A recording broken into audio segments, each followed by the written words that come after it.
canvas here. It's 6 feet by 4 feet. It's cost well over $100 already just to get the canvas. I'm going to paint it all black because I'm sick of looking at the white, and I'm going to do a nice wildlife nighttime scene on this one.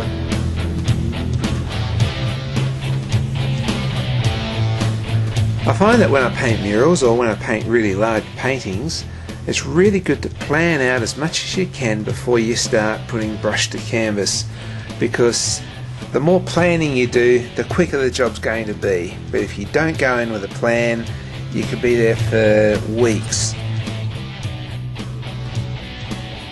So I had this idea for a painting, and imagine that you're laying on your back between two fences, and there's a couple of possums on the fence fighting, and one leaps over, and you're laying on your back looking up at the sky, and you get the underside view of the possum as it's leaping over. It's a completely different point of view from the normal painting, and I hope that means it's going to be interesting.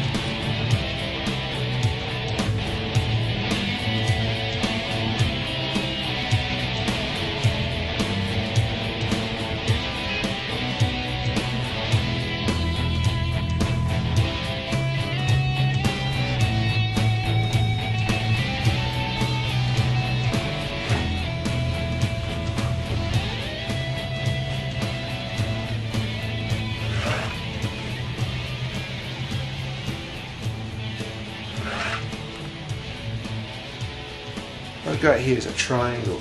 I've marked a third of the canvas down here, and a third down there, so that third there is going to be the male possum screaming at another possum. We go down a third up and a third across. It's going to be the full moon, and this creates a triangle to over here. Another third down here and a third up is going to be the head of the next possum that's leaping through the air. And the body of that possum is actually drawing that triangle.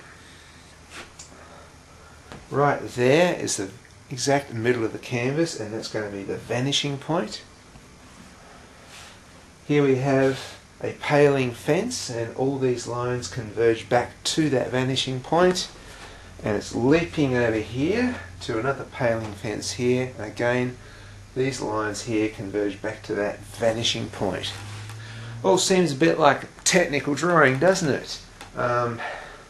Some people do it just intuitively, and when I tend to do that, I tend to sort of go into quarters rather than thirds, but breaking it down to thirds like this, it's a technique used by the old masters, so it's a tried and true thing that a lot of modern painters don't even know about. Apart from a quick sketch here, what I'm doing here, I have no reference at all for it. I'm not looking at a photo, it's just straight out of my own head. I'm actually painting what I know rather than what I see. But I have hand raised lots of these guys. I've bottle fed babies, I've seen them grow up, I've been up in the trees playing with these guys. I'm painting my experience more than what I see, and so I know a lot of the features on here. It might turn out a little bit cartoony, it might not be exactly real, but I like that. I don't want to just copy photographs, because to me, a painter who copies a photograph exactly, it's just an extension of photography, it's not really painting. This is art, this is painting, because it's coming straight from here onto the canvas. There's no photo reference whatsoever, and yes, there'll be mistakes, but that's going to make it cool. That's what's going to make it look awesome, is that it's going, I think cartoons look awesome compared to paintings. They're a lot more exciting, a lot more imagination goes into this. It's going to be interesting painting.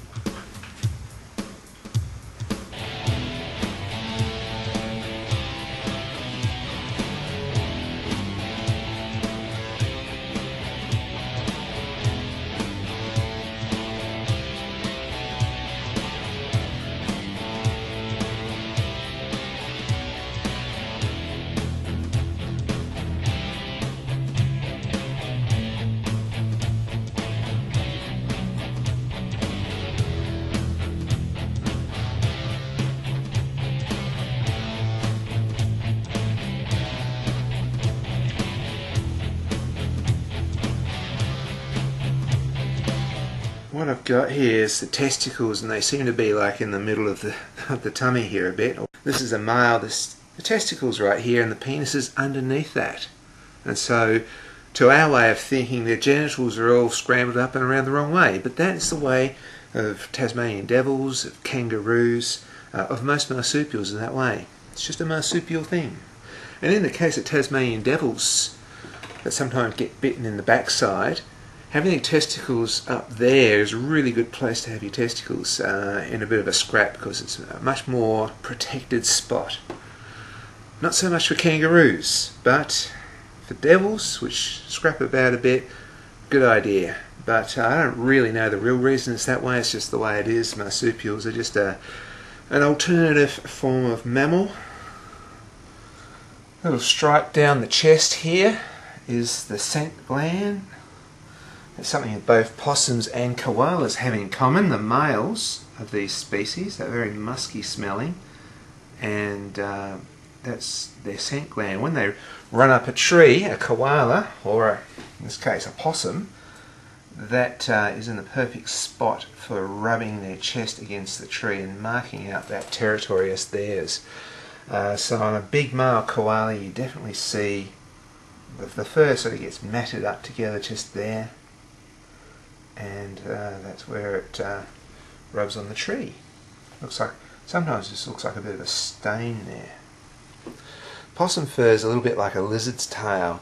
If you used to grab a possum on the back, a whole heap of fur would come out. It just comes out very, very easily, and for exactly the same reason for the lizard tail.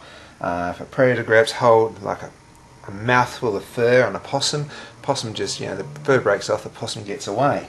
What I've noticed though is when you get possums fighting during the night, you hear all this screeching and just the normal possum noises. You come out the next day and you look around the gum tree and there's all these clumps of fur where two possums have had a bit of a barney together, and it's just a very possum thing. So I have to include that in the painting.